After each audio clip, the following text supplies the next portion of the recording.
കർത്താവിൻ്റെ വലിയ നാമത്തിന് മഹത്വം ഉണ്ടാകട്ടെ. ദൈവസഭയെക്കുറിച്ച് നമുക്ക് ഉള്ള കാഴ്ചപ്പാടിനനുസരിച്ച് മാത്രമേ സഭയിൽ നമുക്ക് പെരുമാറാൻ പറ്റുള്ളൂ, അല്ലേ? പൗലോസ് അപ്പോസ്തലൻ തിമോത്തിയോസിന് ലേഖനം എഴുതിയപ്പോൾ അതിൻ്റെ ഒന്നാമത്തെ ലേഖനം 3-ാം അധ്യായം 15-ാമത്തെ വാക്യത്തിൽ പൗലോസ് അപ്പോസ്തലൻ എഫെസോസിലേക്ക് വരാൻ താമസിച്ചു പോയാൽ സഭയോടുള്ള ബന്ധത്തിൽ എങ്ങനെയാണ് പെരുമാറേണ്ടത് എന്ന് നീ അറിയണം എന്ന് പൗലോസ് അപ്പോസ്തലൻ പറയുകയാണ്. സഭയോടുള്ള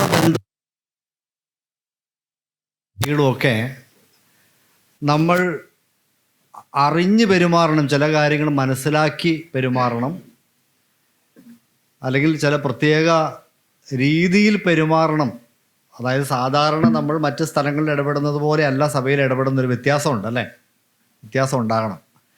അതിൻ്റെ കാരണം എന്താണ്? സഭയുടെ ഒരു വലിയ മഹത്വകരമായ യാഥാർത്ഥ്യം പൗലോസ് അപ്പോസ്തലൻ വെളിപ്പെടുത്തുകയാണ്. സഭ വെറുതെ കുറേ മനുഷ്യർ കൂടുന്ന കൂട്ടമല്ല, ജീവനുള്ള ദൈവത്തിൻ്റെ ആലയമാണ്. ജീവനുള്ള ദൈവത്തിൻ്റെ ആലയമാണ്, ദൈവസാന്നിധ്യമുള്ള സ്ഥലമാണ്. അപ്പോൾ അത്ര പ്രാധാന്യമുള്ള ഒരു സ്ഥലമായതുകൊണ്ട് സഭയോടുള്ള ബന്ധത്തിലുള്ള നമ്മുടെ എല്ലാ ഇടപെടലും, നമ്മുടെ എല്ലാ പെരുമാറ്റങ്ങളും ശ്രദ്ധ ആവശ്യമായിട്ടുള്ള കാര്യമാണ്. അവിടെയുള്ള നമ്മുടെ സംസാര രീതികളും മറ്റെല്ലാം പ്രാധാന്യം അർഹിക്കുന്നതാണ്, ഗൗരവം അർഹിക്കുന്നതാണ്. അപ്പോൾ നമ്മൾ എന്തിനാണ് ഈ സഭയായിട്ട് കൂടി വരുന്നത്? അത് മനസ്സിലാക്കിയാലേ സഭയിൽ എങ്ങനെ പെരുമാറണമെന്ന് മനസ്സിലാവുള്ളൂ. ഞാൻ ഞായറാഴ്ച സഭായോഗത്തിന് വന്നിട്ട് എന്താ അവിടെ ചെയ്യേണ്ടത് എന്നൊരു ചോദ്യമുണ്ടല്ലോ. നമ്മളൊരു ജോലി സ്ഥലത്ത് ചെല്ലുവാണെങ്കിൽ, ഒരു ഓഫീസിൽ ജോലി ചെയ്യുന്ന ഒരാൾ ജോലി സ്ഥലത്ത് ചെല്ലുവാണെങ്കിൽ നമുക്ക് കൃത്യമായിട്ടൊരു ജോബ് ഡിസ്ക്രിപ്ഷനുണ്ട്. നമ്മൾ എന്ത് ജോലിക്ക് വേണ്ടിയാണ് നമ്മളെ ആ സ്ഥാപനം ജോലിക്ക് എടുത്തിരിക്കുന്നത്, ആ ജോലിയാണ് നമ്മളവിടെ ചെയ്യേണ്ടത്. അത് പ്യൂണാണെങ്കിൽ പ്യൂണ്, ക്ലർക്കാണെങ്കിൽ ക്ലർക്ക്, മാനേജറാണെങ്കിൽ മാനേജർ. ആ ജോലി എന്താണെന്ന് അറിയാതെ നമുക്കൊരു സ്ഥലത്ത് കാര്യക്ഷമമായിട്ട് പ്രവർത്തിക്കാൻ പറ്റില്ല, ഉചിതമായിട്ട് പെരുമാറാനും പറ്റില്ല. അപ്പോൾ ദൈവസഭയോടുള്ള ബന്ധത്തിൽ, അല്ലെങ്കിൽ ദൈവസഭയായിട്ട് നമ്മൾ ഒരുമിച്ച് കൂടുന്നതിൻ്റെ പിറകിൽ എന്തെങ്കിലും ഉദ്ദേശമുണ്ടോ? എന്താ കർത്താവിൻ്റെ പരിപാടി? ഈ സഭയിലൂടെ എന്താണ് കർത്താവ് ചെയ്യാൻ ആഗ്രഹിക്കുന്നത്? ഞാനുൾപ്പെടെ, നമ്മളുൾപ്പെടെ, സഭയിൽ പോകുന്ന ഓരോരുത്തരും അവനവൻ ഉൾപ്പെടെ ബാക്കിയുള്ള എല്ലാ വിശ്വാസികളെയും രൂപാന്തരപ്പെടുത്തി ക്രിസ്തുവിനെ പോലെ ആക്കി തീർക്കുക. ഇതല്ലേ സഭ കൊണ്ട് കർത്താവ് ചെയ്യാൻ ഉദ്ദേശിക്കുന്ന കാര്യം എന്ന് പറയുന്നത്. എഫേസ്യ ലേഖനം 4-ാം അധ്യായത്തിൻ്റെ 11 മുതൽ 15 വരെയുള്ള വാക്യങ്ങൾ നമുക്കൊന്ന് വായിക്കാം. അപ്പോൾ ഈ വാക്യം നിങ്ങൾ ഒന്ന് പരിശോധിച്ചാൽ അവിടെ ഉപയോഗിച്ചിരിക്കുന്ന ആവർത്തിച്ച് വരുന്ന, ഒരേ ആശയം വരുന്ന വാക്കുകൾ നമുക്ക് കാണാൻ പറ്റും. എന്തൊക്കെയാണ് അതിനകത്ത്? തികഞ്ഞ പുരുഷത്വം, ക്രിസ്തുവിൻ്റെ സമ്പൂർണതയായ പ്രായത്തിൻ്റെ അളവ്, ശരീരത്തിൻ്റെ ആത്മീക വർധനവ്, ക്രിസ്തു എന്ന തലയോളം സകലത്തിലും വളരുക, ആത്മീക വർധന പ്രാപിക്കുക, അല്ലെ, വർധന പ്രാപിക്കുക.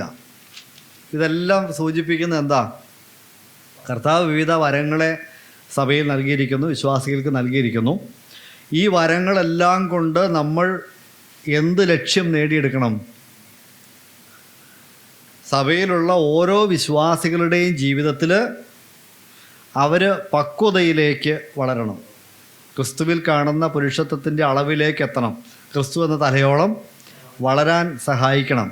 അപ്പോൾ അവിടെ 16-ാം വാക്യത്തിൽ പറയാണ്, അപ്പോൾ ശരീരം മുഴുവനും യുക്തമായി ചേർന്ന് ഏകീഭവിച്ച് ഓരോ അംഗത്തിൻ്റെ അതത് വ്യാപാരത്തിനൊത്തവണ്ണം ഉദവി ലഭിക്കാനുള്ള ഏത് സന്ധിയാലും സ്നേഹത്തിലുള്ള വർധനയ്ക്കായി അവനിൽ നിന്ന് വളർച്ച പ്രാപിക്കുന്നു. അപ്പോൾ ഓരോ വിശ്വാസിയും കർത്താവായ യേശുക്രിസ്തുവിൽ ചേർന്ന് നിന്നുകൊണ്ട് മറ്റുള്ള എല്ലാ വിശ്വാസികൾക്കും ആവശ്യത്തിനുള്ള സഹായം ലഭിക്കത്തക്ക രീതിയിൽ ചേർന്ന് പ്രവർത്തിക്കാനായിട്ടുള്ളൊരു സംവിധാനമാണ് കർത്താവ് സഭയിൽ വെച്ചിരിക്കുന്നത്. അപ്പോൾ നമ്മളെ സംബന്ധിച്ച് പലരും ചിന്തിക്കുന്നത്, ഞാൻ എന്തിനാണ് സഭയിൽ പോകുന്നത്? ഞാൻ ആരാധന കൂടാൻ പോവാം. അങ്ങനെ ചിന്തിക്കുന്ന ആൾക്കാർ, ഞാൻ ദൈവത്തെ ആരാധിക്കാൻ പോവാം. അപ്പോൾ ആരാധിച്ചു, 2 പാട്ട് പാടി, സ്തോത്രം ചെയ്തു, കർത്തൃമേശ പങ്കെടുത്തു, നമ്മൾ വീട്ടിൽ പോയി. വേറെ ചിലർ നല്ല പ്രസംഗം പറയുന്ന ഒരു സഹോദരനാണ് ഞങ്ങളുടെ സഭയിലെ മൂപ്പൻ. പ്രസംഗം കേൾക്കാനായിട്ടാണ്, നല്ല മെസ്സേജ് കേൾക്കാം. വേറെ ചിലർ കൂട്ടായ്മയ്ക്ക് വേണ്ടി വരുന്നവരുണ്ട്. അപ്പോൾ പല കാര്യങ്ങൾക്ക് വേണ്ടി വരുന്നവരുണ്ട്. പക്ഷേ നമ്മുടെ സഭാജീവിതം മീനിങ് ഫുൾ ആകണമെങ്കിൽ, അർത്ഥപൂർണമാകണമെങ്കിൽ, ദൈവം സഭയിലൂടെ ചെയ്തെടുക്കാനായിട്ട് ആഗ്രഹിക്കുന്ന ലക്ഷ്യം നമുക്ക് ഓരോരുത്തർക്കും ഉണ്ടാകേണ്ടത് ആവശ്യമാണ്. വളരെ പ്രധാനപ്പെട്ട ഒരു കാര്യമാണ്. ഇവിടെ ഇരിക്കുന്ന നമ്മളെല്ലാവരും സഭയിൽ എന്തെങ്കിലുമൊക്കെ ശുശ്രൂഷകൾ ചെയ്യുന്നവരാണ്. നമ്മൾ ചെയ്യുന്ന ശുശ്രൂഷകളുടെ ലക്ഷ്യം എന്താ? അങ്ങനെ ലക്ഷ്യമുണ്ടോ? അതും ചിന്തിക്കേണ്ട കാര്യമാണ്. ലക്ഷ്യം വല്ലതും ഉണ്ടോ? ഒരു ഞായറാഴ്ച ഒരു മെസ്സേജ് പറയുന്നതിൻ്റെ ലക്ഷ്യം എന്താ? ഒരു മെസ്സേജ് പ്രിപ്പയർ ചെയ്യുമ്പം സ്വാഭാവികമായിട്ട് നമ്മളൊക്കെ പ്രാർത്ഥിച്ച് ഒരുങ്ങുകയാണ് വരുന്നല്ലേ. എന്താ നമ്മൾ പ്രാർത്ഥിക്കുന്നത്? കർത്താവ് ഇന്നത്തെ മെസ്സേജ് എനിക്ക് നന്നായിട്ട് പറയാനായിട്ട് സഹായിക്കണം. അത് നമുക്ക് വേണ്ടി നമ്മൾ പ്രാർത്ഥിക്കും. വേറെ എന്തെങ്കിലും നമ്മൾ പ്രാർത്ഥിക്കാറുണ്ടോ? കേൾക്കുന്നവർക്ക് ആത്മീയവർദ്ധന വരണം. അതൊരു കാടടച്ചുള്ള വെടിയാണ്. ആത്മീയവർദ്ധന വരുത്തണം അല്ലേ. ഞാൻ പറഞ്ഞു കുറച്ചുകൂടെ നമുക്ക് സ്പെസിഫിക് ആയിട്ട് പറയാൻ സാധിക്കും. അതായത് ഇന്ന് ഞാൻ സഭയിൽ പ്രസംഗിക്കാൻ പോകുന്ന പ്രസംഗത്തിലൂടെ സഭയിലുള്ള ആളുകളുടെ ജീവിതത്തിൽ ഇന്ന മാറ്റം കർത്താവേ നീ ഉണ്ടാക്കണം, ഇന്നതാണ് ഈ പ്രസംഗം കൊണ്ട് സംഭവിക്കേണ്ടത്. അങ്ങനെ നമുക്ക് ചിന്തിക്കാൻ പറ്റുമോ? അതായത് നമ്മുടെ ശുശ്രൂഷയ്ക്കെല്ലാം ലക്ഷ്യമുണ്ട്. പൗലോസ് അപ്പോസ്തലൻ കൊലോസ് ലേഖനം 1-ാം അധ്യായത്തിൽ പറഞ്ഞൊരു കാര്യമുണ്ട്. കൊലോസ് ലേഖനം 1-ാം അധ്യായത്തിലേക്ക് നമുക്ക് വരാം. അവിടെ പൗലോസ് അപ്പോസ്തലൻ പറയുകയാണ് 28-29 വാക്യങ്ങൾ. അപ്പോൾ എന്തിനാണ് പൗലോസ് അപ്പോസ്തലൻ ശുശ്രൂഷിക്കുന്നത്, പ്രബോധിപ്പിക്കുന്നത്, ഉപദേശിക്കുന്നത്? ഓരോ മനുഷ്യനെയും ക്രിസ്തുവിൽ തികഞ്ഞവനാക്കി നിർത്തുവാൻ വേണ്ടിയാണ്. അപ്പോൾ എല്ലാ ശുശ്രൂഷകളുടെയും ലക്ഷ്യം എന്താണ്? നമ്മുടെ ശുശ്രൂഷയുടെ ഫലം അനുഭവിക്കുന്ന ആളുകൾ യേശു ക്രിസ്തുവിൽ പക്വത പ്രാപിക്കുന്നവരാകണം. അവർ ആത്മീക വർധന പ്രാപിച്ച് പക്വതയിലേക്ക് വളരണം, ക്രിസ്തുവാനുരൂപമായി വളരണം. അതാണ് നമ്മുടെ ലക്ഷ്യം. ഇതിനപ്പുറത്ത് വേറൊരു ലക്ഷ്യം നമുക്കില്ല. ഗലാത്യ ലേഖനം 4-ാം അധ്യായം അതിൻ്റെ 19-ാമത്തെ വാക്യം. അപ്പോൾ ഗലാത്യയിലുള്ള വിശ്വാസികൾക്ക് പൗലോസ് അപ്പോസ്തലൻ ചെയ്യുന്ന ശുശ്രൂഷകളിൽ നിന്ന് എന്ത് റിസൾട്ടാണ് പൗലോസ് അപ്പോസ്തലൻ പ്രതീക്ഷിക്കുന്നത്? ക്രിസ്തു അവരിൽ ഉരുവാകണം, രൂപപ്പെട്ട് വരണം. നമ്മൾ ചെയ്യുന്ന ശുശ്രൂഷകളുടെ ലക്ഷ്യം, അല്ലെങ്കിൽ നമ്മൾ സഭയിൽ ചെയ്യുന്ന ചെറുതും വലുതുമായ ഓരോ കാര്യങ്ങളുടെയും പിറകിൽ നമുക്കുണ്ടായിരിക്കേണ്ട ബോധപൂർവമായ ലക്ഷ്യം ക്രിസ്തുവിനെ ഉരുവാക്കുക എന്നതാണ്. വിശ്വാസികളുടെ ജീവിതത്തിൽ ഈ ക്രിസ്തുവിൻ്റെ പ്രായത്തിൻ്റെ അളവിലേക്ക് അവരെ കൊണ്ടുവരിക എന്ന ഒരു ലക്ഷ്യം ആയിരിക്കണം. അതല്ലാതെ നമ്മുടെ സാധാരണഗതിയിലുള്ളൊരു ചിന്ത എന്താണെന്ന് വെച്ചിട്ടുണ്ടെങ്കിൽ, കർത്തൃമേശയായാലും സങ്കീർത്തനമായാലും പ്രബോധനമായാലും നമുക്കിങ്ങനെ ഒരു ടേൺ അനുസരിച്ച് വന്ന് കിട്ടുന്നൊരവസരം. അപ്പോൾ 10 മിനിറ്റ് എന്തെങ്കിലും പറയണം, അതിനുവേണ്ടി ഏതെങ്കിലും ഒരു വാക്യമൊക്കെ കണ്ടുപിടിച്ച് വന്ന് നമ്മൾ എന്തെങ്കിലുമൊക്കെ പറഞ്ഞൊപ്പിച്ച് കുറേ വാക്യങ്ങളൊക്കെ വായിച്ച് അങ്ങോട്ടും ഇങ്ങോട്ടൊക്കെ ബന്ധിപ്പിച്ചൊക്കെ ചില കാര്യങ്ങൾ പറയും. ദൈവജനത്തിൽ നിന്നായതുകൊണ്ട് പറയണതൊക്കെ നല്ല കാര്യമായിരിക്കും. പക്ഷേ എന്തിനു വേണ്ടിയാണ് ഈ പറയുന്നതെന്ന് ചോദിച്ചാൽ നമുക്ക് അത്ര കൃത്യമായിട്ടൊരു ലക്ഷ്യബോധമൊന്നുമില്ല. ഏതാണ് നമ്മുടെ ഒരു സാധാരണ ഒരു ആവറേജ് സഭകളിൽ ശുശ്രൂഷ ചെയ്യുന്ന ആളുകളുടെ കാര്യമായിട്ട് പറയുന്നത്. ആർക്കും ലക്ഷ്യമില്ല എന്നല്ല ഞാൻ പറയുന്നത്. അങ്ങനെ നമ്മൾ ചിന്തിച്ചിട്ടുണ്ടോ സീരിയസ്ലി? ഞാൻ ആ ഒരു ചിന്ത നിങ്ങളുടെ മനസ്സിലേക്ക് വെക്കാൻ ആഗ്രഹിക്കുകയാണ്. അപ്പോൾ സഭ എന്ന് പറയുന്ന ദൈവത്തിൻ്റെ പരിപാടിയിലൂടെ ദൈവം ഉദ്ദേശിക്കുന്ന ജോലിയാണ് നമ്മൾ ചെയ്യേണ്ടത്. ആ പണി അവിടെ നടക്കണം, ആ ഉദ്ദേശം അവിടെ നടക്കണം. അല്ലെങ്കിൽ നമ്മളിങ്ങനെ വർഷങ്ങളിങ്ങനെ മീറ്റിംഗ് കൂടി പോയിട്ട് യാതൊരു കാര്യമില്ല. അപ്പോൾ നമുക്ക് കുറച്ചുകൂടി ഗൗരവമായിട്ട് സഭയിലുള്ള നമ്മുടെ ശുശ്രൂഷകളെയും അവിടെ നമ്മൾ ചെയ്യുന്ന കാര്യങ്ങളെയും ഒക്കെ നമുക്കൊന്ന് റീ അറേഞ്ച് ചെയ്യേണ്ട ആവശ്യമുണ്ടെന്ന്, ഒരു വിചാരണ ചെയ്യേണ്ട ആവശ്യം തീർച്ചയായിട്ടും ഉണ്ട് എന്നുള്ള കാര്യമാണ്. ഇപ്പോൾ സഭയിൽ കർത്താവ് കൂട്ടിക്കൊണ്ട് വന്നിട്ടുള്ള മനുഷ്യർ എല്ലാവരും ഒരേപോലത്തെ ആളുകളല്ല എന്നുള്ള കാര്യം നമുക്കറിയാം. പക്ഷെ നമ്മൾ എല്ലാവർക്കും കൊടുക്കുന്നത് ഒരേ ആഹാരമാണ്. അതായത് 50 പേരുള്ള സഭയിൽ എല്ലാവരോടും പ്രസംഗിക്കുന്നത് ഒരേ മെസ്സേജ് തന്നെയാണ്. ഇതിനപ്പുറത്ത് വല്ലതും സംഭവിക്കുന്നുണ്ടോ? നമ്മൾ ഈ ആളുകളെ വ്യക്തിപരമായിട്ട് വളർത്തുക എന്നുള്ള ആ ഒരു കാഴ്ചപ്പാടിൽ മുന്നോട്ട് പോകുമ്പോൾ ഇതിനപ്പുറത്ത് എന്താ സംഭവിക്കുന്ന സഭകളിൽ? വല്ലപ്പോഴും നമ്മളൊരു ഫാമിലി ക്ലാസ്സൊക്കെ നടത്തും. യൂത്ത്സിന് വേണ്ടി ഒരു ക്ലാസ് വല്ലപ്പോഴൊക്കെ, എല്ലാ സഭകളിലൊന്നുമില്ല, ചില സഭകളിലൊക്കെ നടത്തും. അപ്പം ചില ആവശ്യങ്ങളൊക്കെ, ചില പ്രത്യേക ഏരിയാസൊക്കെ നമ്മൾ അഡ്രസ്സ് ചെയ്യും. അതൊക്കെ ശരിയാണ്. എങ്കിലും ഒരു റെഗുലർ ബേസിൽ നമ്മുടെ സഭയിലുള്ള വിശ്വാസികളുടെ വ്യത്യാസമനുസരിച്ച്, അവരുടെ അവസ്ഥയും നിലവാരമൊക്കെ അനുസരിച്ച് നമുക്ക് അവരോട് ഇടപെടാൻ, ഒരു ക്രിയാത്മകമായിട്ട് ഇടപെടാനായിട്ട് കഴിയുന്നുണ്ടോ? ഇതൊരു ചോദ്യമാണ്. കാരണം ഞാൻ പറഞ്ഞതുപോലെ സഭയിൽ വരുന്ന ആളുകൾ പലതരത്തിലുള്ള ആളുകളാണ്. ഈ പലതരത്തിലെന്ന് പറഞ്ഞാൽ കുറച്ച് പേര് ഹിന്ദു ബാക്ക്ഗ്രൗണ്ടിൽ നിന്നും കുറച്ച് പേര് ക്രിസ്ത്യൻ ബാക്ക്ഗ്രൗണ്ടിൽ നിന്നും ആണെന്നുള്ള വ്യത്യാസമല്ല ഉദ്ദേശിച്ചത്. അതിനേക്കാളൊക്കെ ഡീപ്പ് ഡൗൺ ആയിട്ടുള്ള, അതിനേക്കാളൊക്കെ വളരെ നിർണായകമായിട്ടുള്ള വ്യത്യാസങ്ങളും ഒക്കെ ആളുകൾ തമ്മിലുണ്ട്. അപ്പോൾ ചിലർ വരുന്നത് ആരോഗ്യമുള്ള ഒരു മനസ്സോടു കൂടിയാണെന്ന് പറഞ്ഞാൽ നല്ല ഹെൽത്തി ആയിട്ട് ചിന്തിക്കുന്ന മനുഷ്യർ, അങ്ങനെയുള്ള ആൾക്കാർ സഭയിൽ വരും. എന്നാൽ വേറെ ചില ആൾക്കാർ തകർന്ന മനസ്സുമായിട്ട് വരുന്ന ആൾക്കാരായിരിക്കും. പലവിധ പ്രശ്നങ്ങളുടെ നടുവിൽ കിടന്ന് തകർന്ന് നിരാശരായിട്ട് വരുന്ന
എന്നാൽ ലോകത്തിലെ ഏറ്റവും പ്രതിഫലമുള്ള ഒരു ജോലി ഇതാണ്. ഒരു മനുഷ്യൻ്റെ ജീവിതത്തെ പണിതെടുത്ത് അവനെ പ്രയോജനമുള്ള ഒരാളാക്കി തീർക്കുക എന്ന് പറയുന്നതിനേക്കാൾ മെച്ചപ്പെട്ട ജോലി ഏതാ ഉള്ളത്? നിത്യതയിലെ ഏതാണ് ഇതിനും മെച്ചമായിട്ടുള്ളൊരു ജോലി ഉള്ളത്? അത് നമ്മൾ കുറച്ചുകൂടെ സീരിയസ് ആവണം, കുറച്ചുകൂടെ ലക്ഷ്യബോധമുള്ളവരാവണം. അപ്പോൾ ഇങ്ങനെയുള്ള ഒരു കാഴ്ചപ്പാടിലേക്ക് നമ്മൾ വരണം എന്നുള്ളതാണ്. അപ്പോൾ സഭയിലുള്ള വിശ്വാസികളുടെ വ്യക്തിപരമായ സാഹചര്യങ്ങൾ, വ്യക്തിപരമായ ഓരോരുത്തരുടെയും പ്രത്യേകതകൾ, വ്യക്തിപരമായ ഓരോരുത്തരുടെയും പ്രശ്നങ്ങൾ, അവരുടെ പ്രകൃതം, ഇങ്ങനെയുള്ള പല കാര്യങ്ങൾ പരിഗണിച്ചെങ്കിൽ മാത്രമേ നമുക്ക് ഒരു ഹെൽപ്പിംഗ് കമ്മ്യൂണിറ്റി ആയിട്ട് വളരാനായിട്ട് സാധിക്കുകയുള്ളൂ. ഇപ്പോൾ സഭയെ ഞാൻ കാണുന്നത് church is A healing community എന്നുള്ളതാണ്. ഒരു സൗഖ്യദായക സമൂഹമാണ് സഭ. Church is A healing community. ഒത്തിരി സൗഖ്യങ്ങൾ നടക്കേണ്ട സ്ഥലമാണ് സഭ. ഒത്തിരി പ്രശ്നങ്ങൾ പരിഹരിക്കപ്പെടേണ്ട സ്ഥലമാണ് സഭ. ഒത്തിരി രോഗികൾ ആരോഗ്യം പ്രാപിക്കേണ്ട സ്ഥലമാണ് സഭ. പക്ഷേ ഇന്നത്തെ ഒരു വിരോധാഭാസം എന്ന് പറഞ്ഞാൽ സഭയിലാണ് പല പ്രശ്നങ്ങളും ഉണ്ടാകുന്നത്, അല്ലേ? അതൊരു സങ്കടകരമായിട്ടുള്ള കാര്യമാണ്. പക്ഷെ കർത്താവ് സഭയെക്കുറിച്ച് ഒരു സൗഖ്യദായക സമൂഹമായിരിക്കണം എന്ന് കർത്താവ് പ്ലാൻ ചെയ്തു. പക്ഷേ സൗഖ്യം നടക്കുന്നത് വളരെ കുറവ് മാത്രമാണ്. ഒന്നുമില്ലയെന്ന് ഞാൻ പറയുന്നില്ല, പക്ഷേ ആ കാര്യത്തിൽ നമ്മൾ ഒരല്പം ഔട്ട് ഓഫ് ഫോക്കസ് ആണ് എന്ന് ചിന്തിക്കാതിരിക്കാനായിട്ട് നിവൃത്തിയില്ല. ഈ യെശയ്യാവ് 40-ാം അധ്യായത്തിൻ്റെ 10-ാമത്തെ വാക്യത്തിൽ കർത്താവ് ചെയ്യുന്ന ഒരു ശുശ്രൂഷയെക്കുറിച്ച്, ഇടയ ശുശ്രൂഷയെക്കുറിച്ച് പരാമർശിക്കുന്നുണ്ട്. അപ്പോൾ അവിടെ വളരെ ഹാർട്ട് ടച്ചിങ് ആയിട്ടുള്ള, ഹൃദയസ്പർശിയായ രീതിയിലാണ് അത് യെശയ്യാവ് രേഖപ്പെടുത്തിയിരിക്കുന്നത്. ഇവിടെ നമുക്ക് എന്ത് പഠിക്കാം? ഒരു ഇടയൻ ചെയ്യുന്ന കാര്യമാണ്. ഒരു ഇടയനെ ഏൽപ്പിച്ചിരിക്കുന്ന ആട്ടിൻകൂട്ടത്തിൽ പല തരത്തിലുള്ള ആടുകളുണ്ട്.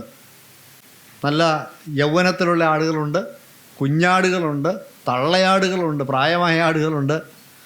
ഇതിനെ എല്ലാവരെയും ഒരേ രീതിയിലാണോ ഇടയൻ കൈകാര്യം ചെയ്യുന്നത്? അല്ല, അല്ലേ? അല്ല, വ്യത്യാസമുണ്ട്. എന്താ വ്യത്യാസം? എവിടെയാണ് വ്യത്യാസം വരുത്താനായിട്ട് ഉള്ള കാരണം? ഓരോ ആടുകളുടെയും ആരോഗ്യവും അവസ്ഥയും പ്രായവും ഇങ്ങനെയുള്ള കാര്യങ്ങളെല്ലാം പരിഗണിക്കുന്ന ഒരു നല്ല ഇടയനായിട്ടാണ് യഹോവയായ കർത്താവിനെക്കുറിച്ച് അവിടെ വെളിപ്പെടുത്തിയിരിക്കുന്നത്. അപ്പോൾ കർത്താവ് തൻ്റെ ജനത്തെ നയിക്കുന്ന രീതി ഇതാണ്. എല്ലാവരെയും ഒരേ അച്ചിലിട്ട് അല്ലെങ്കിൽ ഒരേ രീതിയിലല്ല കർത്താവ് കൈകാര്യം ചെയ്യുന്നത്. ചിലരെ നടത്തും, ചിലരെ എടുക്കും, ചിലരെ സ്പീഡിൽ നടത്തും. പക്ഷേ ചില ആടുകളെ, തള്ളയാടുകളെ പതുക്കെ നടത്തും. ഇത് ഒരു വിവേകം ആവശ്യമുള്ള, ഒരു ഡിസൈൻമെൻ്റ് ആവശ്യമുള്ള ഒരു മേഖലയാണ്. അതായത് നമ്മുടെ കയ്യിൽ ദൈവം ഏൽപ്പിച്ചിരിക്കുന്ന ഓരോ ആളുകളുടെയും പ്രത്യേകതകളെ നമ്മൾ മനസ്സിലാക്കി വേണം അവരോട് പെരുമാറാനായിട്ട്. അപ്പോൾ ഞാനിത് പറയാൻ കാരണം, നമുക്ക് സഭയിലകത്തുള്ള ആളുകളെക്കുറിച്ചുള്ള കാഴ്ചപ്പാടുകൾക്ക് വ്യത്യാസം വരുത്താൻ വേണ്ടി പറയാം. എല്ലാവരും, നമ്മൾ സാധാരണ ചിന്തിക്കുന്നത് എല്ലാവരും ഈ വചനം തന്നെയല്ലേ കേൾക്കണം, പിന്നെ എന്നാ ചില ആൾക്കാർക്ക് മാത്രം ഈ കുഴപ്പം, ചില ആൾക്കാർ മാത്രം എന്ത് നന്നാവാത്തത് എന്നൊക്കെ നമ്മൾ ചിലപ്പോൾ സമയത്ത് നിരാശപ്പെട്ടു പോകാറുണ്ട്. സെയിം ക്ലാസ് തന്നെ കേൾക്കുന്നവർ ചിലർ മിടുക്കന്മാരും ആവണം, ചിലർ നന്നാവുന്നില്ല. അപ്പോൾ നമുക്ക് ആകപ്പാടെ ഒരു പ്രശ്നമാണ്.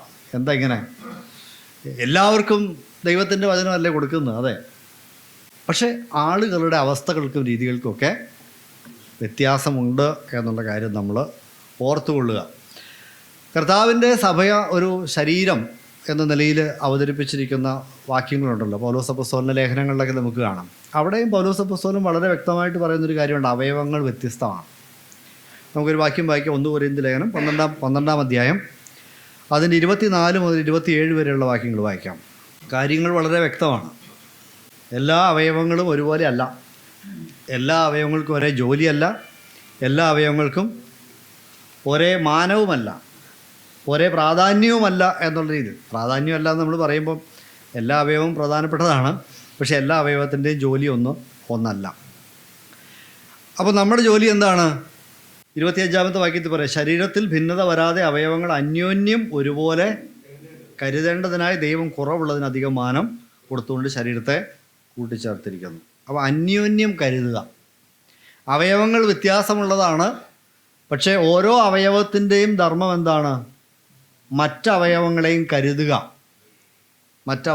കരുതുക. ഇനി മാനം കുറഞ്ഞവയെ മാനം അണിയിക്കുക,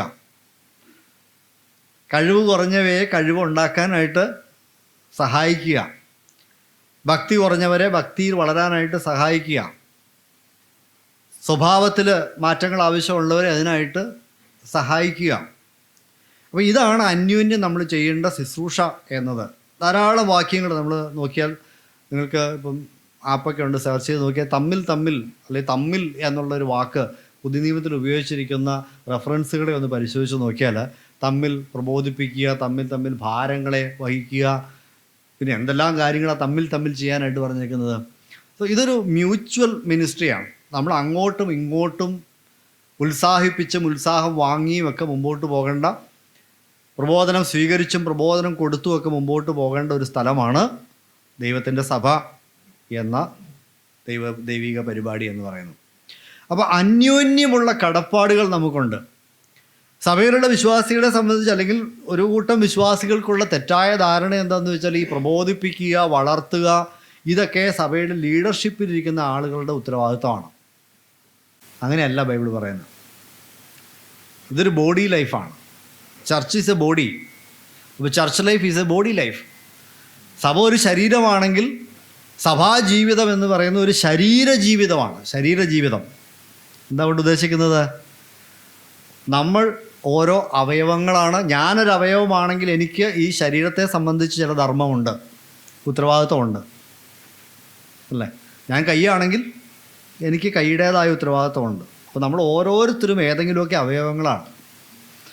അപ്പോൾ ആ നിലയിലുള്ള ഉത്തരവാദിത്വങ്ങൾ ഏറ്റെടുത്ത് അത് ചെയ്യാനായിട്ടുള്ള ഒരു താല്പര്യത്തോടും അങ്ങനെയുള്ളൊരു മനസ്സോടും കൂടി വേണം നമ്മൾ സഭയിലേക്ക് വരാനായിട്ട്. അപ്പോൾ സഭയിലുള്ള വിശ്വാസികൾ ഗുണഭോക്താക്കളായിട്ട് മാത്രം തുടരരുത്. ഈ ഗുണഭോക്താക്കളുടെ എണ്ണം കൂടുന്ന സഭയാണ് ബലഹീനമായി പോകുന്നത്. ഗുണഭോക്താക്കൾ എന്ന് പറഞ്ഞാൽ മനസ്സിലായില്ല? അതായത് എനിക്ക് എന്തെങ്കിലും ഗുണം ഉണ്ടാവാൻ വേണ്ടിയാണ് ഞാൻ സഭയിൽ പോകുന്നത്.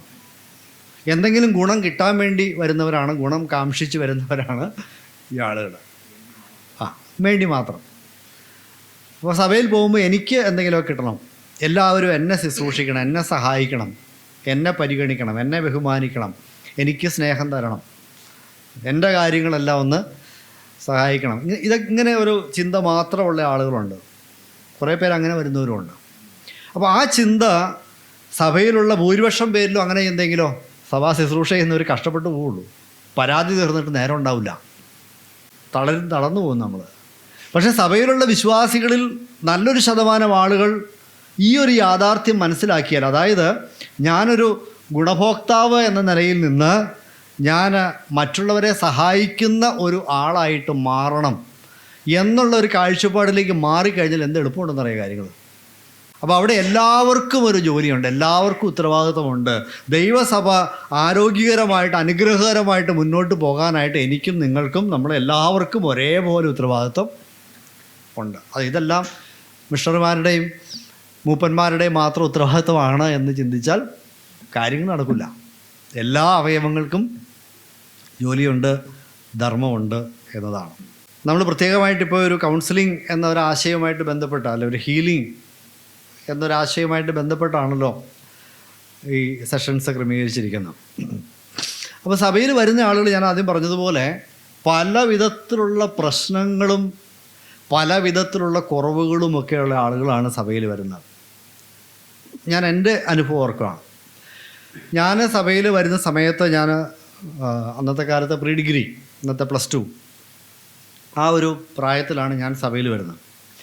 അപ്പോൾ അത് കഴിഞ്ഞ് ഡിഗ്രിയൊക്കെ വരുന്നു. അപ്പോൾ അന്നത്തെ എൻ്റെ ഒരു പ്രശ്നം എന്ന് പറഞ്ഞാൽ ഒരു കാര്യത്തെയും സീരിയസ് ആയിട്ട് കാണുന്ന ഒരു മനസ്സെനിക്കില്ല. എല്ലാം തമാശയാണ്. രാവിലെ മുതൽ വൈകുന്നേരം വരെ പന്ത് കളിക്കുക എന്നുള്ളതല്ലാതെ ജീവിതത്തിൽ വേറെ ഒരു താല്പര്യവും ഇല്ലാത്തൊരു മനുഷ്യൻ. Cricket, football. 6 മണിക്ക് ഗ്രൗണ്ടിൽ ഇറങ്ങും. രാവിലെ 6 മണിക്ക് ഞങ്ങളുടെ ഇവിടെയുള്ള സ്കൂളിലെ ഗ്രൗണ്ടിൽ ഇറങ്ങും. ഭക്ഷണം കഴിക്കണമെന്ന് വലിയ താല്പര്യമൊന്നുമില്ല. അങ്ങനെ ഉള്ള ഒരു ജീവിതം. അതിനിടയ്ക്കാണ് കർത്താവ് നമ്മളെ രക്ഷയിലേക്ക് വിളിക്കുന്നത്. അത് കഴിഞ്ഞ് വന്നപ്പോഴേക്കും പിന്നീട് നമ്മളെക്കുറിച്ച് തന്നെ ചിന്തിക്കുമ്പോൾ കുറേ അപകർഷതാബോധങ്ങൾ.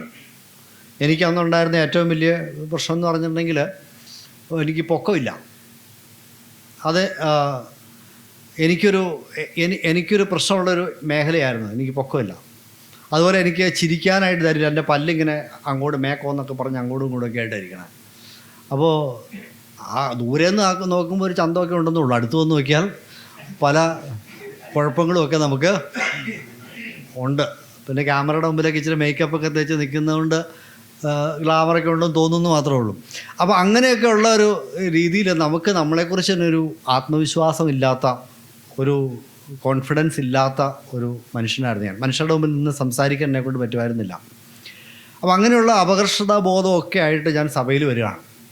അപ്പോൾ ഈ സഭയിൽ വന്നു കഴിയുമ്പോൾ സഭയിലുള്ള സഹോദരന്മാരുടെയൊക്കെ പല പ്രബോധനങ്ങൾ, ദൈവവചനത്തിലെ ശുശ്രൂഷകൾ, ഇതൊക്കെ കേട്ട് കഴിഞ്ഞപ്പോഴത്തേക്കും ഒരു കാര്യം എനിക്ക് മനസ്സിലായി. ദൈവം സ്നേഹിക്കുന്ന ഒരു മനുഷ്യനാണ് ഞാൻ.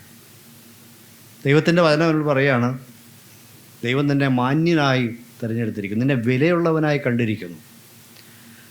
അപ്പോൾ എനിക്ക് അതൊരു ഭയങ്കര ഒരു ചേഞ്ചായിരുന്നു. എൻ്റെ മാനസികമായിട്ടുള്ള എൻ്റെ കുറേ പ്രശ്നങ്ങൾക്കുള്ള പരിഹാരം അതായിരുന്നു. അപ്പോൾ ഞാൻ ആരാണ്, ദൈവം എന്നെ കാണുന്നത് എങ്ങനെയാണ് എന്നൊക്കെയുള്ള ചിന്ത. അതൊരു it's was A counselling process. വ്യക്തിപരമായിട്ട് ആരും എൻ്റെ അടുത്ത് വന്ന് കൗൺസിൽ ചെയ്ത ഒരു അനുഭവമല്ല.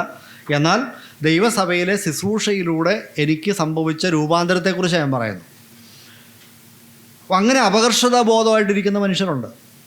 മനുഷ്യരുടെ മുമ്പിൽ നിൽക്കാനായിട്ട് ധൈര്യമില്ലാത്തവരുണ്ട്. വാസ്തവത്തിൽ പേഴ്സണാലിറ്റി ഡെവലപ്മെൻറ്റ് ഏറ്റവും മനോഹരമായിട്ട് നടക്കേണ്ടത് സഭകളിലാണ്. നമ്മുടെ വ്യക്തിത്വം രൂപപ്പെടേണ്ടത് ഒരു ആരോഗ്യമുള്ള സഭയാണെങ്കിൽ തീർച്ചയായിട്ടും അവിടെ വരുന്ന ഓരോരുത്തരുടെയും വ്യക്തിത്വങ്ങൾ രൂപപ്പെട്ടുകൊണ്ടേയിരിക്കും. എനിക്കറിയാവുന്ന ഒരു സഹോദരനുണ്ട്. അദ്ദേഹം രക്ഷിക്കപ്പെട്ട വ്യക്തിയാണ്. പക്ഷേ അദ്ദേഹം സഭയിൽ വരാനായിട്ട് ഭയങ്കര മടിയാണ്. അദ്ദേഹം ഇങ്ങനെ ചെറിയ ചെറിയ ഗ്രൂപ്പുകളിലൂടെയൊക്കെ ഇടയ്ക്ക് പോകും. സഭയിൽ വരാനായിട്ട് അദ്ദേഹത്തിന് ഭയങ്കര മടിയാണ്. അദ്ദേഹത്തെ കാണില്ല. വരാമെന്നൊക്കെ പറയും, പക്ഷേ കാണില്ല. അപ്പോൾ ഒരിക്കലും പേഴ്സണലായിട്ട് ഇദ്ദേഹമായിട്ട് സംസാരിച്ച് കഴിഞ്ഞപ്പം ഇദ്ദേഹം പറഞ്ഞത് ഇദ്ദേഹത്തിന് മനുഷ്യരുടെ മുമ്പിൽ നിൽക്കാനായിട്ട് ഭയങ്കര പ്രശ്നമാണ്. ആളുകളെ ഫേസ് ചെയ്യാനായിട്ട് സാധിക്കില്ല.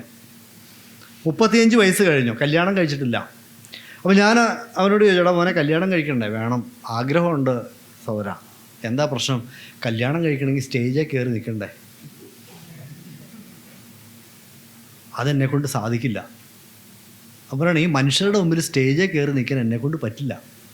അതുകൊണ്ട് കല്യാണം വേണ്ടെന്ന് പുള്ളി പറയുന്നത്. കല്യാണം കഴിക്കാൻ ആഗ്രഹം ഉണ്ടെങ്കിലും ഇത് ജെനുവിനായിട്ടുള്ള കേസാണ്, തമാശയായിട്ട് നമ്മൾ ഓരോ മനുഷ്യരുടെ പ്രശ്നങ്ങളെക്കുറിച്ചാണ് പറയുന്നത്. ഇതുപോലെയുള്ള ആളുകളെയാണ് കർത്താവ് രക്ഷിച്ച് സഭകളിൽ കൊണ്ടേ ഇരുത്തിയിരിക്കുന്നത്. ഇതൊക്കെ ഇനി വേറെ ചില കേസുകൾ, കുഴഞ്ഞു മറിഞ്ഞു കിടക്കുന്ന കുടുംബ പ്രശ്നങ്ങൾ. എങ്ങനെയുള്ള ആൾക്കാരെയൊക്കെ ദൈവം, നമ്മൾ സുവിശേഷം പറയാനായിട്ട് ചെന്ന് കഴിയുമ്പോഴത്തേക്കും നമ്മൾ ഇതുപോലെ അറിഞ്ഞുകൊണ്ടാണോ സുവിശേഷം പറയുന്നു, ആളുകൾ കർത്താവിനെ സ്വീകരിക്കുന്നു എന്നാൽ സഭയിലേക്ക് വരാൻ പറയുന്നു, ഭാര്യയും ഭർത്താവും കൂടെ സഭയിൽ വരുന്നു. അത് കഴിഞ്ഞ് കുറച്ച് ദിവസം കഴിഞ്ഞപ്പോഴറിയുന്നു ഇദ്ദേഹത്തിൻ്റെ 4ാമത്തെ സ്ത്രീയാണ് കൂടെ ഉള്ളത്. എന്തു ചെയ്യും? എങ്ങനെ കൈകാര്യം ചെയ്യും? പക്ഷെ ഇവനെ നമുക്ക് വളർത്തിയെടുക്കണ്ടേ? ഇതുപോലെയുള്ള പല പല കേസുകൾ, ഇതുപോലെയുള്ള പല പല പ്രശ്നങ്ങൾ. മദ്യത്തിന് അടിമകളായിരുന്ന മനുഷ്യർ. അപ്പോൾ ഇങ്ങനെയൊക്കെയുള്ള ആളുകളെ നമ്മൾ സഭയിൽ കർത്താവ് കൊണ്ടുവന്നിരിക്കുമ്പോൾ സഭയിൽ നടക്കേണ്ടത് എന്താണ്? ഇവരുടെ എല്ലാവരുടെയും ഹീലിംഗ് ആണ്, ഇവരുടെ എല്ലാവരുടെയും ആരോഗ്യമാണ് സഭയിൽ നടക്കേണ്ടത്. എബ്രായ ലേഖനം 12-ാം അധ്യായത്തിലെ 2 വാക്യങ്ങൾ നമുക്ക് വായിക്കാം. എബ്രായർ 12:13. ഇതാണ് ഒരു ഹീലിംഗ് കമ്മ്യൂണിറ്റിയിൽ നടക്കേണ്ടത് അല്ലേ? അവിടെ എന്താണ്? കൈകളെ നിവർത്തുക, കാലുകളെ നേരെയാക്കുക, കാലിന് പാത നിരപ്പാക്കി കൊടുക്കുക. കാരണം ഈ മനുഷ്യരുടെ അവസ്ഥ എന്താണ്? അവർ മുടന്തി നടക്കുന്ന മനുഷ്യരാണ്. പല വിധത്തിലുള്ള മുടന്തുകളുണ്ട്. ഈ മുടന്തി നടന്നാൽ, ഈ മുടന്തിൽ തുടർന്നാൽ സംഭവിക്കാൻ പോകുന്ന എന്താണ്? ഇംഗ്ലീഷ് വായിച്ചാൽ ഡിസ്ലൊക്കേറ്റഡ് ആവും, ബന്ധം വിട്ടുപോകും. അപ്പോൾ മുടന്തുള്ള മനുഷ്യരെ, മുടന്തുള്ള കാലുകളെ ആ കാലിൻ്റെ ഇളക്ക് വിട്ടുപോകാതെ, ബന്ധം വിട്ടുപോകാതെ അത് നേരെയാക്കി കൊടുക്കേണ്ട ജോലിയാണ് സഭയിലുള്ള വിശ്വാസികൾക്കുള്ള ജോലി എന്ന് പറയുന്നത്. അപ്പോൾ ഞാൻ ഇത്രയും വിശദമായിട്ടിത് പറയണത് എന്താണെന്ന് വെച്ചിട്ടുണ്ടെങ്കിൽ, നമുക്ക് നമ്മളെക്കുറിച്ച് തന്നെ, നമ്മൾ ചെയ്യേണ്ട ഉത്തരവാദിത്വത്തെക്കുറിച്ച് ഒരു നല്ല ചിത്രം ലഭിക്കാൻ വേണ്ടിയാണ് പറയുന്നത്. ഓക്കെ, അപ്പോൾ ഇങ്ങനെയുള്ള ഒരു ഹീലിംഗ് കമ്മ്യൂണിറ്റിയാണ് സഭ എന്നത് ചരിത്രം പരിശോധിച്ചാൽ നമുക്കറിയാം. ഒരു ദൈവിക സ്ഥാപനമാണ് എന്നതുകൊണ്ട് ഇത്തരത്തിലുള്ള വെല്ലുവിളികളെ ഏറ്റെടുക്കാനും കർത്താവ് ആഗ്രഹിക്കുന്നത് പോലെയുള്ള ഒരു സൗഖ്യദായക സമൂഹമായിട്ട് മുന്നോട്ട് പോകാനും സഭയ്ക്ക് കഴിവുണ്ട്. പക്ഷെ ആദ്യം സഭ ഈ പങ്ക് അംഗീകരിക്കണം. എന്നിട്ട് വേണം ആളുകളുടെ പ്രശ്നങ്ങൾ അഡ്രസ്സ് ചെയ്യാനായിട്ട്, എന്താണ് ചെയ്യേണ്ടത് എന്നുള്ള കാര്യങ്ങൾ മനസ്സിലാക്കാനായിട്ട്. സഭയിൽ വരുന്ന വിശ്വാസികൾക്ക് നമ്മൾ ഒരുക്കി കൊടുക്കേണ്ട ഒരു അന്തരീക്ഷമുണ്ട്. സഭയിൽ വരുന്ന വിശ്വാസികൾക്ക് അല്ലെങ്കിൽ മനുഷ്യർക്ക് നമ്മൾ ഒരു അറ്റ്മോസ്ഫിയർ ഒരുക്കി കൊടുക്കണം. എന്ത് അറ്റ്മോസ്ഫിയറാണ് ഒരുക്കി കൊടുക്കേണ്ടത്? ഒരു കംഫർട്ടിംഗ് ആയിട്ടുള്ള, ഒരു ആശ്വാസം കിട്ടുന്ന സ്ഥലമായിട്ട് അവർക്ക് സഭയെ അനുഭവപ്പെടണം. എൻ്റെ പ്രശ്നങ്ങളെ ഇവിടെ പരിഹരിക്കാൻ കഴിയും, എൻ്റെ ഭാരങ്ങളെ ഇറക്കി വയ്ക്കാൻ പറ്റുന്നൊരു സ്ഥലമാണിത് എന്ന ഒരു അനുഭവം നമുക്ക് ആളുകൾക്ക് കൊടുക്കാനായിട്ട് സാധിക്കണം. പ്രിയമുള്ളവരെ, അത് വലിയ ഒരു നന്മയാണ്, അത് വലിയൊരു ശുശ്രൂഷയാണ്. സഭയിൽ തുടർമാനമായിട്ട് പങ്കെടുക്കുന്ന മനുഷ്യരെയും സഭയിൽ വരാത്ത അല്ലെങ്കിൽ പുറത്തുള്ള മനുഷ്യരെയും തമ്മിലൊരു താരതമ്യ പഠനം, അതിലൊരു സർവേ, ഒത്തിരി സർവേകളൊക്കെ നടത്തിയിട്ടുണ്ട്. ഈ സർവേകളൊക്കെ നമ്മൾ മനസ്സിലാക്കുമ്പോൾ കാണുന്ന ഒരു യാഥാർത്ഥ്യം ഇതാണ്: Christians are less likely to seek mental health treatment than the general population. ഒരു കണ്ടെത്തലാണ്. അതായത് വിശ്വാസികൾ, ക്രിസ്തീയ വിശ്വാസികൾ, സഭയിൽ വരുന്ന വിശ്വാസികൾ സഭയ്ക്ക് പുറത്തുള്ള ആളുകൾ മാനസിക രോഗ കേന്ദ്രങ്ങളിൽ പോകുന്ന അത്രയും പോകേണ്ട ആവശ്യം വരാറില്ല. അതൊരു വസ്തുതയാണ്. കാരണം അവരുടെ മാനസിക ആരോഗ്യം അല്ലെങ്കിൽ അവരുടെ ആങ്സൈറ്റി, അവരുടെ ഒത്തിരി ടെൻഷൻ, ഒത്തിരി തകർച്ചകൾ, അതൊക്കെ മാറുന്ന സ്ഥലമാണ് സഭ. Prayer and faith can cited as coping mechanism by about 70% of Christians experiencing depression. ഇനി ഡിപ്രഷനൊക്കെ ഉണ്ടാകുന്ന ആളുകളുണ്ട്, അതിനെക്കുറിച്ചൊക്കെ നമുക്ക് പിന്നീട് ചർച്ച ചെയ്യാം. വിഷാദരോഗം, ഡിപ്രസ്ഡ് ആയിട്ടുള്ള ആൾക്കാർ. ഈ ഡിപ്രസ്ഡ് ആയിട്ടുള്ള ആൾക്കാരിൽ 70% ഡിപ്രഷൻ ബാധിച്ച ആളുകളെയും പ്രാർത്ഥനയും വിശ്വാസവും സഹായിച്ചിട്ടുണ്ട് ക്രിസ്തീയ വിശ്വാസികളുടെ ഇടയിൽ. Christians who attend church regularly report lower levels of depression. സ്ഥിരമായി സഭായോഗങ്ങളിൽ സജീവമായി പങ്കെടുക്കുന്ന വിശ്വാസികൾക്ക് ഈ വിഷാദരോഗം, ഉത്കണ്ഠ, അത് വരാനായിട്ടുള്ള സാധ്യത വളരെ കുറവാണ്. Christian college students who engage in regular worship are 30% less likely to report suicidal ideation. ആത്മഹത്യാ പ്രവണത സ്ഥിരമായി സഭയിൽ പോകുന്നവരിൽ വളരെ കുറവാണ്. ചെറുപ്പക്കാരിൽ. അപ്പോൾ ഇങ്ങനെ ഞാൻ ലിസ്റ്റ് പൂർണ്ണമല്ല, ഇനി ഒത്തിരി കാര്യങ്ങൾ പറയാൻ സാധിക്കും. അപ്പോൾ സഭ ശരിയായ രീതിയിൽ നിലകൊള്ളുകയും പ്രവർത്തിക്കുകയും ചെയ്താൽ സഭയിൽ വരുന്ന മനുഷ്യരുടെ മാനസിക ആരോഗ്യം, ആത്മീക ആരോഗ്യം, ഈ കാര്യങ്ങളൊക്കെ മെച്ചപ്പെടുത്താനായിട്ട് ഏറ്റവും നല്ല ഒരു സ്ഥലമാണ്. ആ രീതിയിലാണ് നമ്മൾ സഭയെ കാണുകയും ക്രമീകരിക്കുകയും ഒക്കെ ചെയ്യേണ്ടത്. ഒരു ഹീലിംഗ് കമ്മ്യൂണിറ്റി എന്ന നിലയിൽ, ഒരു സൗഖ്യദായക സമൂഹം എന്ന നിലയിൽ എന്തൊക്കെയാണ് ഈ സമൂഹത്തിൽ കാണേണ്ടത്, അവിടുത്തെ പ്രത്യേകതകൾ എന്തൊക്കെയാണ്? ഒത്തിരി കാര്യങ്ങളൊന്നും ഞാൻ പറയാൻ ആഗ്രഹിക്കുന്നില്ലെങ്കിലും പ്രധാനപ്പെട്ടതെന്ന് എനിക്ക് തോന്നിയ 2-3 കാര്യങ്ങൾ ഞാൻ പറയാം. നമ്മുടെയൊക്കെ സഭകൾ ഇങ്ങനെയായി തീരണം. എങ്ങനെയാണ്? A place where the weary and heavy laden can come. സമൂഹത്തിൽ അധ്വാനിക്കുന്നവരും ഭാരം ചുമക്കുന്നവരുമായ ആളുകൾക്ക് വരാനായിട്ടുള്ള സ്വാഗതമുള്ള ഒരു സ്ഥലമായിരിക്കണം സഭ. പ്രശ്നങ്ങളുള്ളവർക്ക് കയറി വരാവുന്ന ഒരു സ്ഥലം. നമ്മൾ പലപ്പോഴും പ്രശ്നങ്ങളുള്ളവരെ അകറ്റി നിർത്താനായിട്ട് ശ്രമിക്കാറുണ്ട്. പ്രശ്നക്കാർ, കുഴപ്പക്കാർ, അല്ലേ? നല്ല മനുഷ്യരെയൊക്കെ സ്വീകരിക്കാൻ നമുക്ക് എളുപ്പമാണ്. പക്ഷേ ചില ആളുകളെ സ്വീകരിക്കാനായിട്ട് നമുക്ക് ഇഷ്ടമല്ല, താല്പര്യമില്ല. കാരണം തലവേദനയാണെന്നാണ്, വയ്യാവേലിയാണ്. പക്ഷെ കർത്താവ് പറഞ്ഞെന്താ? അധ്വാനിക്കുന്നവരും ഭാരം ചുമക്കുന്നവരുമായ എല്ലാവരുമേ നിങ്ങൾ എൻ്റെ അടുക്കൽ വരിക. സമൂഹത്തിന് തലവേദനയായിരുന്ന, ശല്യമായിരുന്ന, ഭാരമായിരുന്ന, വെറുപ്പായിരുന്ന നൂറുകണക്കിന് മനുഷ്യരാണ് കർത്താവിൻ്റെ അടുക്കൽ വന്ന് സൗഖ്യമായിട്ട് തിരിച്ചു പോയത്. അത് തന്നെയല്ലേ സഭയിൽ നടക്കേണ്ടത്. അപ്പോൾ സഭ സമൂഹത്തിലെ തകർന്ന മനുഷ്യരെ, സമൂഹത്തിലെ കൊള്ളില്ലാത്ത മനുഷ്യരെ സ്വാഗതം ചെയ്യുന്ന ഒരു സ്ഥലം ആണ്. ഒരിക്കലും നമ്മുടെ പാട്രിക് സവരും വാഴക്കുളത്ത് പരസ്യയോഗത്തിൽ പ്രസംഗിക്കാനായിട്ട് വന്നു. സാധാരണ നമ്മളൊക്കെ പ്രസംഗം തുടങ്ങുന്നത് എങ്ങനെയാണ്? ഈ നാട്ടിലുള്ള നല്ലവരായ എല്ലാ മനുഷ്യർക്കും അഭിവാദനങ്ങൾ എന്ന് പറഞ്ഞാൽ, യേശുക്രിസ്തുവിൻ്റെ നാമത്തിൽ സ്നേഹവന്ദനം എന്നൊക്കെ പറഞ്ഞു പാട്രിക് സാർ വന്ന് പ്രസംഗം തുടങ്ങിയത് വളരെ വിചിത്രമായ രീതിയിലാണ്. ഈ വാഴക്കുളത്തുള്ള കള്ളുകുടിയന്മാരെ, വ്യഭിചാരികളായുള്ളവരെ, പാപികളായ മനുഷ്യരെ, നിങ്ങൾക്ക് യേശുക്രിസ്തുവിൻ്റെ നാമത്തിൽ വന്ദനം, നിങ്ങൾക്കുള്ളതാണ് ഈ സന്ദേശം. നല്ല മനുഷ്യർക്കൊക്കെ വീട്ടിൽ പോവാം, നല്ല മനുഷ്യർക്കൊക്കെ വീട്ടിൽ പോവാം. കാരണം കർത്താവ് പറഞ്ഞു നീതിമാന്മാർക്ക് എന്നെക്കൊണ്ട് ആവശ്യമില്ല എന്ന് പറഞ്ഞു, അല്ലേ? നീതിമാന്മാർക്ക് എന്നെക്കൊണ്ട് ആവശ്യമില്ല, പാപികൾക്ക് എന്നെക്കൊണ്ട് ആവശ്യമുള്ളൂ. അപ്പോൾ പാപികൾക്ക് വരാനുള്ള സ്ഥലമാണ് സഭ. നമ്മളങ്ങനെയായിരുന്നല്ലോ, ഇപ്പോഴും അതെ. നമ്മൾ പാപികളായിരുന്ന സമയത്ത് കർത്താവ് നമ്മളെ സ്നേഹിച്ച് തിരഞ്ഞെടുത്ത് കൊണ്ടുവന്നതാണ്.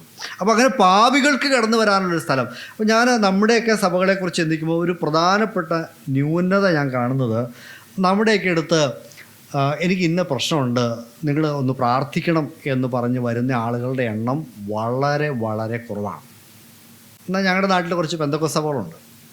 ഇവിടെ ആളുകൾ അവരുടെ പ്രാർത്ഥനാ മീറ്റിംഗ് നടക്കുമ്പം എല്ലാ ആഴ്ചയിലും 4-5 ആൾക്കാർ പുതുതായിട്ട് വരും. ഞങ്ങൾക്ക് വേണ്ടി പ്രാർത്ഥിക്കണം, പാസ്റ്റർ ഇരിക്കുക, മുട്ടുകുത്ത്, പാസ്റ്റർ തലേ കൈവച്ചു, പ്രാർത്ഥിച്ചു, കുറച്ച് അന്യഭാഷയൊക്കെ പറഞ്ഞു, 2 കൈയൊക്കെ അടിച്ചു, ശാസിച്ചു, അതും ഇതൊക്കെ ചെയ്തു. അവരെഴുന്നേറ്റ് പോയി. ചിലപ്പം 2 ദിവസം കഴിഞ്ഞ് ചിലപ്പോൾ അവരുടെ പ്രശ്നം മാറിക്കാണും. ഞാൻ പറഞ്ഞത് അവർ ചെയ്യുന്ന രീതി ശരിയാണെന്നല്ല ഞാൻ പറയുന്നത്. പക്ഷെ അവർ ചെയ്യുന്നൊരു നല്ല കാര്യമുണ്ട്. നിങ്ങളുടെ പ്രശ്നങ്ങളുമായിട്ട് വന്നാൽ ഞങ്ങൾ നിങ്ങൾക്ക് വേണ്ടി പ്രാർത്ഥിക്കാം. ജീവനുള്ളൊരു ദൈവത്തെ ഞങ്ങൾക്ക് പരിചയമുണ്ട്, ആ ദൈവം നിങ്ങളെ സഹായിക്കും, ദൈവം നിങ്ങളെ സൗഖ്യമാക്കും എന്ന് പറയാനായിട്ടുള്ള ഒരു ധൈര്യം അവർക്ക് ഉണ്ട്. അപ്പോൾ ഞാൻ പറഞ്ഞില്ലേ, ഞാൻ അവിടെയുള്ളൊരു സഭയിൽ പോകുന്ന നമ്മുടെ ഒരു സഹോദരനോട് സംസാരിച്ചപ്പോൾ അദ്ദേഹം പറഞ്ഞു, എല്ലാ ഞായറാഴ്ചയും 6-7 ആളുകൾ പുതുതായിട്ട് വരും. എല്ലാ ഞായറാഴ്ചയും അവർ വരുന്നത് സാമ്പത്തികമായിട്ടുള്ള വിഷയങ്ങളിൽ നിന്ന് മോചനം കിട്ടാനും, സൗഖ്യം കിട്ടാനും, മക്കളുടെ കല്യാണം നടക്കാനും, വിദേശത്ത് പോകാനും പല ആവശ്യങ്ങളുമായിട്ടാണ്. അവർ 2-3 ആഴ്ച വരും. പക്ഷേ ഈ ആളുകളോട് സുവിശേഷം ഒരക്ഷരം അവർ പറയില്ല. അവർ പ്രാർത്ഥിക്കും. ഇങ്ങനെ പ്രാർത്ഥിച്ചു, അവരുടെ തലയെ കൈവച്ചു, അല്ലാതെയൊക്കെ പ്രാർത്ഥിക്കും. പ്രാർത്ഥിച്ച് കഴിയുമ്പോഴത്തേക്കും കുറേ പേരുടെയൊക്കെ ആവശ്യങ്ങളൊക്കെ നടക്കുകയും ചെയ്യും. പക്ഷെ കുറേ പേരെ പിന്നെ കാണുകയില്ല എന്നൊക്കെ പറഞ്ഞ് പറയാം. അപ്പം നമ്മുടെ പ്രശ്നം, നമ്മൾ ഈ ഉപദേശം വളരെ ഭംഗിയായിട്ടും നമ്മൾ ഈ സുവിശേഷം മാത്രം പറയുന്ന ആളുകളായിട്ട് മാറിയതുകൊണ്ട് നമുക്ക് ഈ സമൂഹത്തിലെ തകർച്ച അനുഭവിക്കുന്ന മനുഷ്യരുടെ ആ വിഷമങ്ങൾ മാറ്റാനായിട്ടൊന്നും നമ്മൾ ശ്രമിക്കാറൊന്നുമില്ല. അല്ലെങ്കിൽ ഞങ്ങൾ വരുവാണെങ്കിൽ ഞങ്ങൾ നിങ്ങൾക്ക് അങ്ങനെ ഒരു പ്രാർത്ഥന മീറ്റിംഗ് പോലും നമുക്കില്ലാന്നേ. എങ്ങോട്ടാ ഒന്ന് വിളിച്ചുകൊണ്ട് വരണം? ഒരു പ്രശ്നമുള്ളൊരു മനുഷ്യനെ കണ്ടു, ഇവനെ എങ്ങോട്ടാ ഒന്ന് വിളിച്ചുകൊണ്ട് വരണമെന്ന് പ്രാർത്ഥിക്കാൻ. അങ്ങനെ ഒരു അവസരം നമ്മുടെ ഇടയിലുണ്ടോ? എനിക്കറിയില്ല. അപ്പോൾ നമ്മളൊരു വെൽക്കമിങ് ഒരു കമ്മ്യൂണിറ്റി. നമ്മുടെ നാട്ടിൽ ആർക്കെങ്കിലും എന്തെങ്കിലും ഒരു പ്രയാസം ഉണ്ടായാലേ അവിടെ ഒരു കൂട്ടം ഇരുന്ന് പ്രാർത്ഥിക്കുന്നുണ്ട്, അവരുടെ അടുത്ത് പോയാൽ പ്രാർത്ഥിക്കുമെന്ന് പറയാൻ പറ്റുന്ന ഒരു സമൂഹമായിട്ട് നമ്മൾ മാറണ്ടേ? അങ്ങനെ ഒരു സമൂഹമായിട്ട് നമ്മൾ മാറണം. നമ്മുടെ അടുത്ത് വന്നാൽ പ്രാർത്ഥിക്കും എന്നൊരു തോന്നലുണ്ടാവണം. അപ്പോൾ കഴിഞ്ഞ നാളുകളിൽ ഞങ്ങളുടെ അടുത്ത് ഒരു പുതിയ ഫാമിലി, നമ്മൾ സുവിശേഷമൊക്കെ പറഞ്ഞ് ഭാര്യയും ഭർത്താവും ഒക്കെ വന്നു. കോട്ടേജ് മീറ്റിംഗാണ്. കോട്ടേജ് മീറ്റിംഗ് അറ്റൻഡ് ചെയ്തു. കോട്ടേജ് മീറ്റിങ്ങിൽ നമ്മൾ ചെയ്തതെന്താ? നമ്മൾ ചെയ്യുന്നത്, നമുക്കൊരു സാധാരണഗതിയിൽ നമ്മൾ പ്രാർത്ഥിക്കുന്ന കുറേ വിഷയങ്ങളുണ്ട്. സഭയുടെ ഉണർവിന് വേണ്ടി, അത് സ്നേഹത്തിന് വേണ്ടി, ഐക്യത്തിന് വേണ്ടി, പിന്നെ നമ്മൾ സുവിശേഷം പറഞ്ഞ് താല്പര്യമുള്ള കുറച്ച് ആൾക്കാരുടെ പേര്, നമ്മുടെ മിഷണറിമാർക്ക് വേണ്ടി, രാജ്യത്തിന് വേണ്ടി, ഇങ്ങനെ പല കാര്യങ്ങളും നമ്മൾ പ്രാർത്ഥിച്ചു. വചനത്തിൽ നിന്ന് ഒരു 10-20 മിനിറ്റ് മെസ്സേജ് പറഞ്ഞു, നമ്മൾ ഭക്ഷണം കഴിച്ചു, പിരിഞ്ഞു. അപ്പോൾ അത് കഴിഞ്ഞ് അടുത്ത മീറ്റിങ്ങിന് ഇവരെ ക്ഷണിക്കാനായിട്ട് ഇപ്പോൾ അവർ പറഞ്ഞു, അത് നിങ്ങളുടെ അടുത്ത് വന്നിട്ട് ഒരു നല്ല അനുഭവമൊന്നും ഉണ്ടായില്ല എന്ന് പറഞ്ഞു.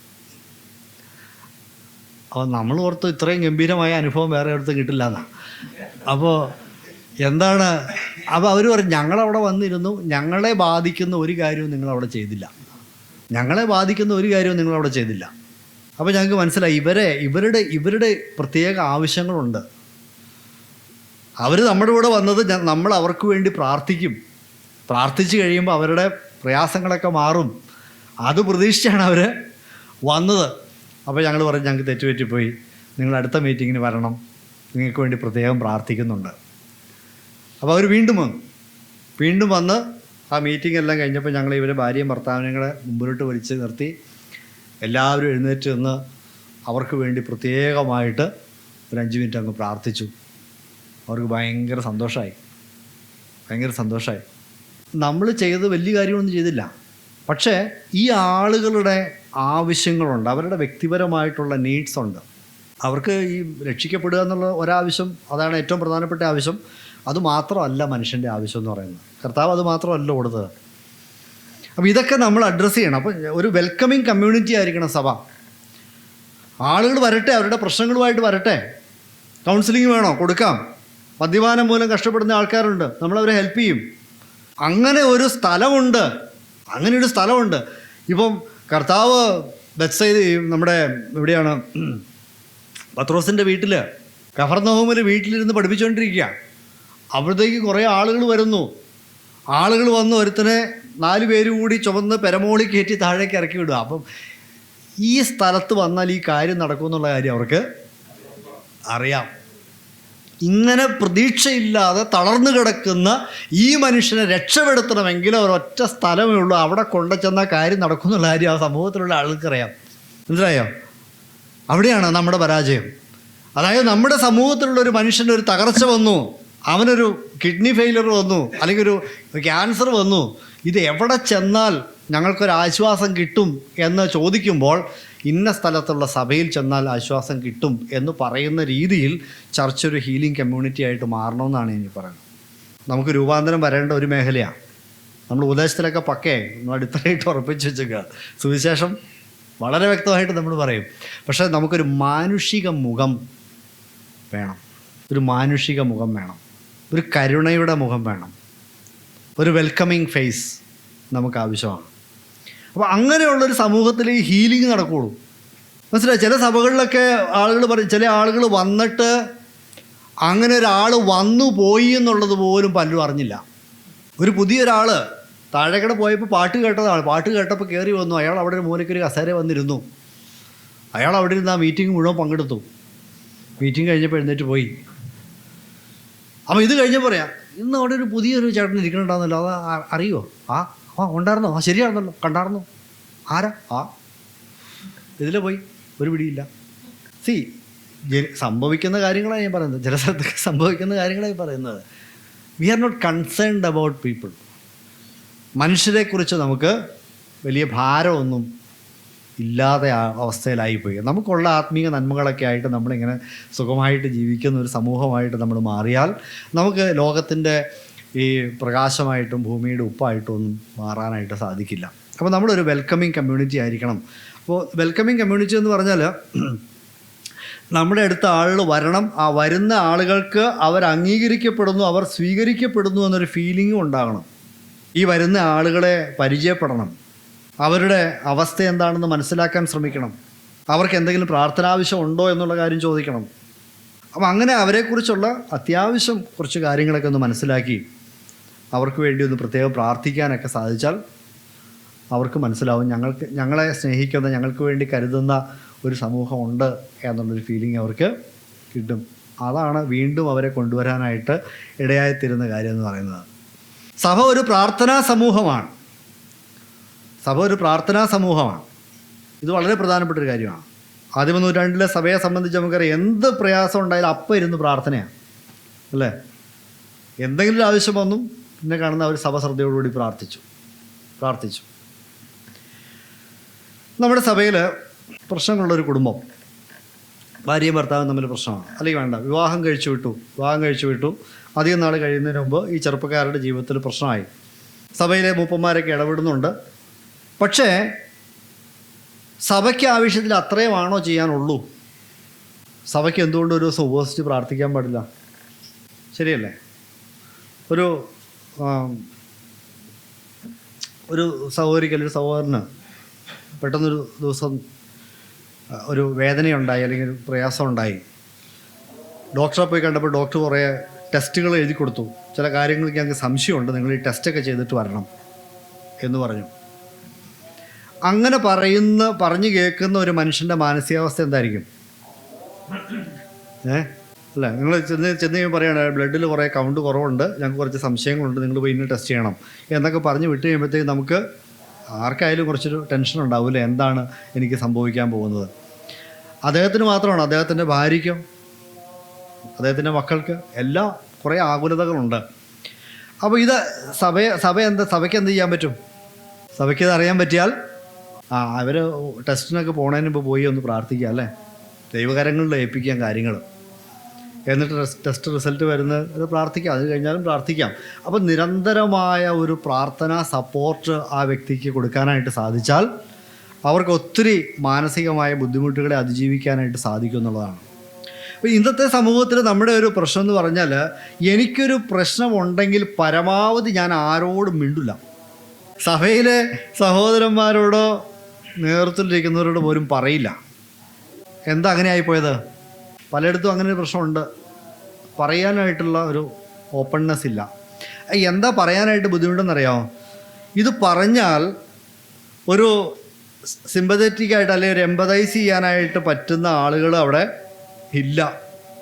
പലപ്പോഴും ആളുകൾ അതിനെ നല്ല രീതിയിലായിരിക്കില്ല പ്രതികരിക്കുന്നത് എന്നുള്ളൊരു പേടി പലർക്കും ഉണ്ട്. അപ്പോൾ നമ്മൾ ഒരു വിശ്വാസിക്ക്, നമ്മുടെ കൂടെയുള്ള ഒരു സഹോദരന്, ഒരു സഹോദരിക്ക്, ഒരു കുടുംബത്തിൽ ഒരു പ്രയാസമുണ്ട് എന്ന് മനസ്സിലായാൽ അവരുടെ കൂടെ നിൽക്കുന്ന ഒരു സമൂഹമായിട്ട് നമ്മൾ മാറണം. അവർക്ക് പ്രാർത്ഥന പിന്തുണ കൊടുക്കുന്നൊരു സമൂഹമായിട്ട് മാറണം. അത് നമുക്ക് വേണ്ടത്. അപ്പോൾ സഭയിലുള്ളൊരു സഹോദരന് ഒരു സർജറിക്ക് വേണ്ടി കയറ്റിയിരിക്കുകയാണ്. ആ സഭ ചെയ്ത ഏറ്റവും നല്ല കാര്യം എന്ന് പറയുന്നത്, ആ സർജറി തുടങ്ങുന്ന ഒരു അവസാനം വരെ അവർ സഭാ ഹാളിൽ 4-5 സഹോദരന്മാരിരുന്ന് പ്രാർത്ഥനയാണ്.